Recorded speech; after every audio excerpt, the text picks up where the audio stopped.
All right, let's hear what Bernard had to do. He went through the Sunday circuit. Bernie Sanders issued a scathing statement after the vice president's loss in what he called a disastrous campaign, saying, quote, "It should come as no great surprise that a Democratic Party which has abandoned working class people would find that the working class has abandoned them." Your criticism incredibly direct. You say you think the Democratic Party has, quote, abandoned the working class. How exactly do you think Democrats have abandoned the working class, Senator? Look, the working people of this country are extremely angry. They have a right to be angry. In the richest country in the history of the world, today, the people on top are doing phenomenally well, while 60% of Americans are living paycheck to paycheck. And millions of families worry that their kids are actually going to have a lower standard of living than they do. You got the top 1% owning more wealth than the bottom 90%.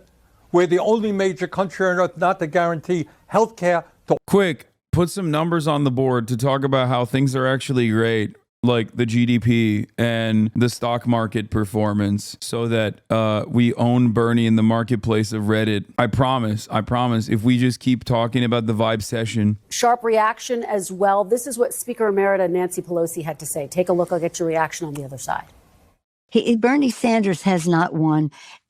Let me, with all due respect, and I have a great deal of respect for him, for what he stands for, but I don't respect him saying that the Democratic Party has abandoned the working class families. Senator, how do you respond to Nancy Pelosi?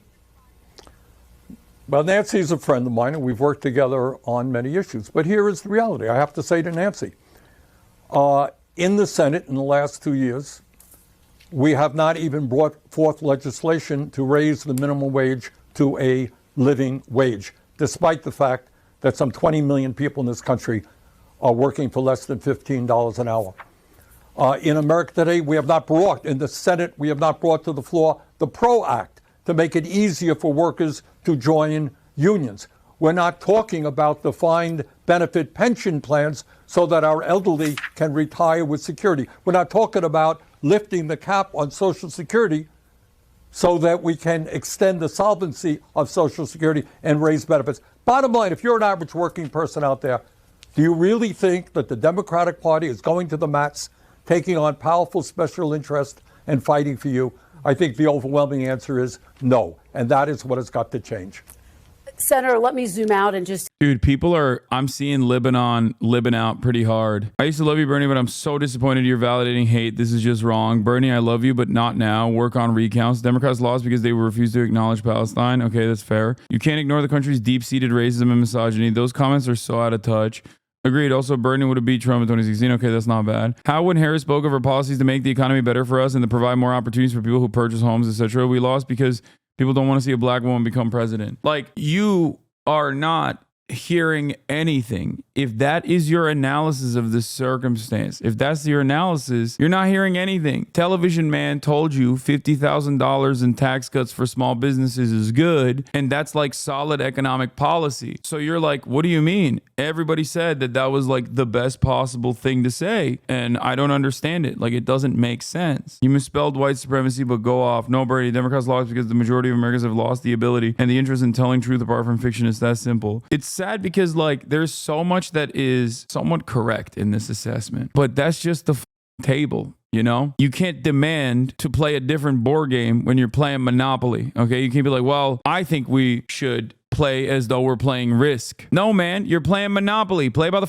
rules. You know, it just doesn't make sense. The reality of the matter is everyone that says racism and misogyny is a factor in this, or white supremacy is a factor in this. Yeah, they're not wrong. Of course it is a factor in this. That's America. But Trump doesn't play by the rules. That's a fantastic point that you just made. Exactly. Trump never, on the other hand, complains, though, in the sense that like his complaints are always echoing the resentment that average Americans feel, even if it's on his own personal key issues. He has a perfect way of tying that back to his own audience. Like, I've never seen another motherfucker turn around and be like, I mean, he channels that they're not coming after me, they're coming after you, I'm just in the way. Every single argument that he makes is basically that. I've never seen somebody like Donald Trump, a zesty ass ace, biromantic, queer visibility candidate, a liberal his whole life, a billionaire real estate developer, shits on a golden toilet, lives in an ivory tower, born with a silver spoon, going to the Rust Belt and complaining about sissy Graydon Carter and his Vanity Fair parties, and have people go, hell yes, sir, you're right. Everything that he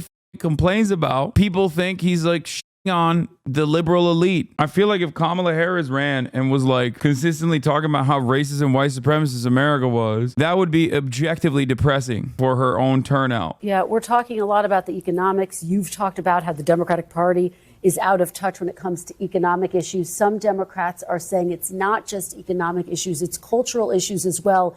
Here's what Democratic strategist James Carville had to say. Take a look. What killed the Democrats and what killed Biden was a sense of disorder.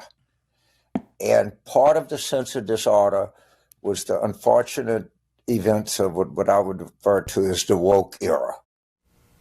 Has the Democratic Party's focus on identity politics gone too far, Senator? Let me answer it this way. I think if the Democratic Party must continue to stand up against all forms of bigotry.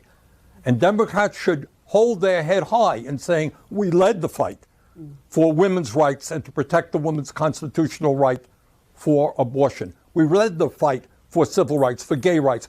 That is something we should be proud of. But it's not either or, Chris, and this is the problem. You can do both. You could say that I'm for raising. I take it one step further. I say one can only happen with the other. Because if you don't win elections, you can't do legislation that protects marginalized communities. And if you want to win elections, you have to have a populist left economic message. You can be uncompromising in your values while simultaneously asking people, does this put food on your table or not? A question I keep repeating to people that come to me on a daily basis about trans rights is always this. Let's say you forcibly reversed the HRT and gender surgeries of every single trans person in America. Does that immediately or even in the future improve your material conditions? Does that put more food on your table? Does that make your shelter more secure? Does that lower the price of rent? Does that actually help you in any meaningful way? It's not going to lower the price of eggs. Someone has told you that you should focus on this. And in a sea of hate, you decided, yeah, trans people are weird. I actually think that's a right thing to focus on. That's it. And the other side of this, in terms of like constantly doing hyper specific messaging to different identity groups within the base that we understand it of the Democratic Party, is also silly, because it's not like trans people exist in a separate plane of existence. Like, they still have to rent. You think trans people are not going to benefit from universal health care? You think trans people are not going to benefit from lowering the cost of housing? Yeah, of course they're going to benefit.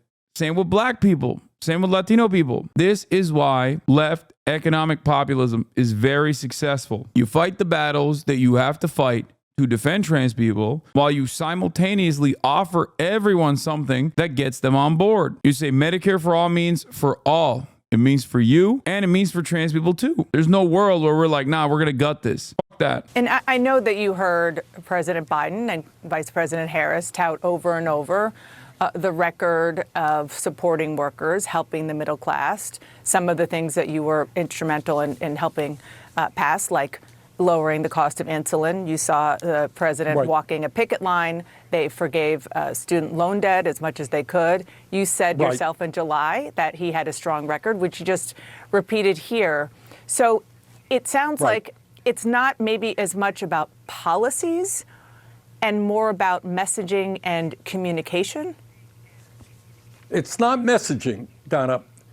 It's a fundamental understanding of saying, look, the Biden administration has done a lot of good things, period. I agree. We should all be proud of that. But it has to be put in the broad context of the reality of the American economy today. And that is when you have 3 people on top owning more wealth than the bottom half of American society. When you have millions and millions of people working for starvation wages. This is what Kamala should have done too. Like, expand upon the accomplishments of the administration and say it's not enough and we are going to go way beyond. A top aide, former aide to John Fetterman and Harry Reid, Adam Jenelson, told the Washington Post that Democrats are preoccupied with the narrow interest of college-educated elite activists more than everyday working people. Do you agree with that? Well, that's kind of what I'm saying here, is that the vast 60% of our people live in paycheck to paycheck. How do we not talk and fight for raising the minimum wage to a living wage? Dana, on Tuesday, in the election, in the state of Missouri, a conservative state, they became one of the many states that voted, I think, 58% to raise the minimum wage. Now, how is it that in Congress and the Senate, we haven't even brought a damn minimum wage bill onto the floor? We are the only major country on earth not to guarantee health care to all people as a human right. The Affordable Care Act is a stopgap measure. It is not addressing the real health care crisis in America. Why aren't we saying, yes, health care is a human right? We're going to take on the insurance companies and the drug companies. We're going to pass the PRO Act to make it easier for workers to join unions. We're going to expand Social Security by lifting it. We're going to demand that the billionaires start paying their fair share of taxes. You know, Dana, all of these issues that I'm talking about, these are not Bernie Sanders ideas. These are, without exception, popular ideas that Democrats, Republicans, and independents support. Now, the people who don't support it is the billionaire class, and they got a lot of power. But we've got to be prepared to take them on. But what the voters supported is a man who would never do any of what you just said. I mean, not even close. Right. But what that man named Donald Trump did do is he said, I feel your pain. I know that you're hurting, and I have an explanation. Well, his explanation was bogus. You know, he's millions of people coming across the borders. Why do people just refuse to understand this basic point? If one party is not addressing the pain that people are experiencing and the other party is taking advantage of that pain and redirecting that anger to easily attacked minorities, then yeah, people are stupid enough to tap in with the other party. That's it. I don't know how much I can simplify it. I don't know how much Bernie can simplify it. You have to be, I guess, getting paid the big bucks like Dana is to refuse to reckon with that. That's the real problem here. You can't convince someone if they are professionally unconvincible. Legal. We have to strengthen the borders. That goes without saying, but that is not the cause of the problem.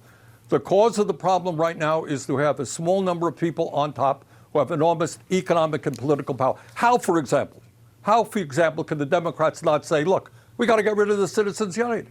Mm-hmm. In this campaign, in the Republican Party, Democratic Party, billionaires exerted their power. Most Americans know that's wrong. So, I'm sorry, go ahead. No, I was just going to say, so we've talked about the economic issues, which, of course, that's number one. Then there's the social and cultural divide that seems to be happening between a lot of people in America who used to support the Democrats and what is now the Democratic Party, or what's perceived to be the Democratic Party. White voters largely propelled Trump to victory in the race, but there was a major shift. The exit polls showed that Latino voters, especially Latino men, shifted more towards Donald Trump. Biden won them by 23 points in 2020. This year, Trump won them by 12. I want you to listen to what a Latino voter told my colleague Ed Lavandera this week. We believe in, teaching our kids about God, our Christian values, family values, and the Democratic Party is.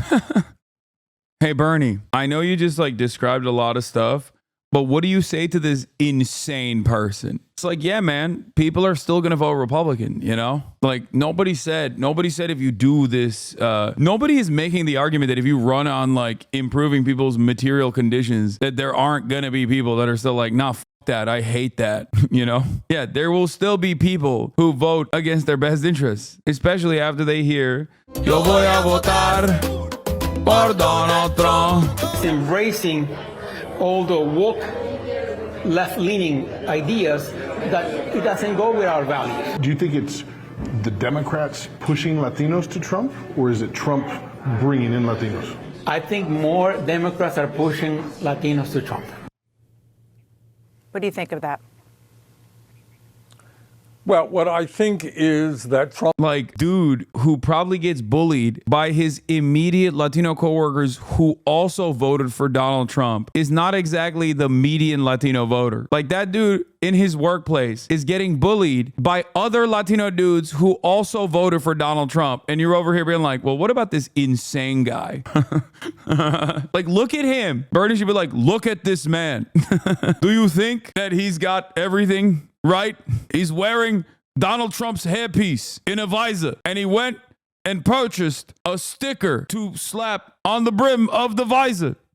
There's always gonna be insane people. It's like people coming in here and being like, Hasan, you said there was not a single pro-NATO voter out there. Ryan Ruth destroyed that argument. What do you say to that? And it's like, yeah, okay, you got me. You know what I mean? He's in jail, so he was a little too crazy, don't you think? Free him. Free him so he can vote. Trump has done a good job in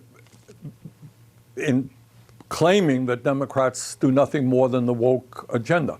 In my view, what Democrats have got to focus on, and tell that gentleman, do you want a minimum wage that's a living wage? Do you think health care is a human right? Do you think we should build the affordable housing that we need? Do you think we should take care of our seniors by expanding Social Security? So I think the emphasis has got to be, of course, on wiping out all forms of bigotry. And the Democrats should be proud of standing up for women's rights and abortion rights and gay rights and civil rights.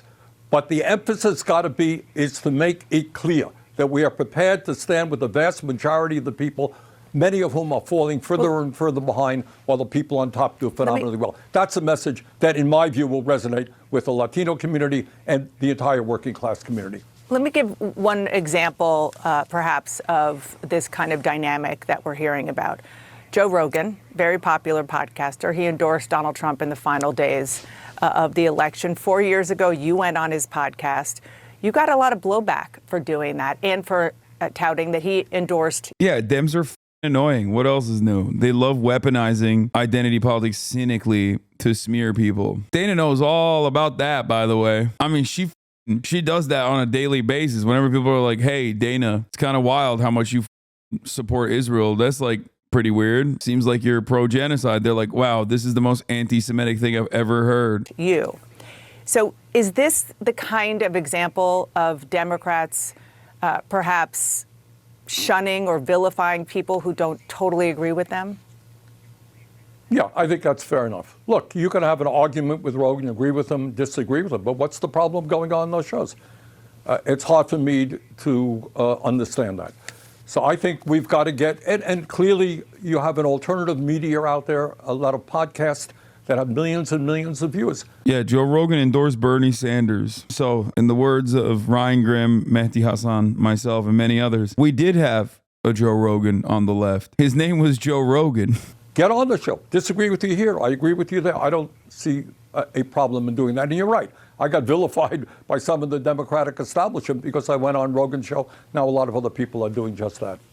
Before I let you go, you were a steadfast supporter of Joe Biden. You were saying that he should not drop out. There's a lot of Monday morning quarterbacking going on, and a lot of it is that, in fact, he should have dropped out earlier or perhaps never run for a second term. I don't want to get involved in that. You know, we got to look forward and not in the back. Kamala did her very best. She came in, she won the debate with Trump. She worked her as hard as she possibly could. Let's look to the future and not go backwards. Senator Bernie Sanders, thank you so much. Congrats again. One of the most listened to voices on the airwaves, Charlemagne the God, was an outspoken Harris supporter after she replaced Joe Biden as the Democratic nominee. I've spoken with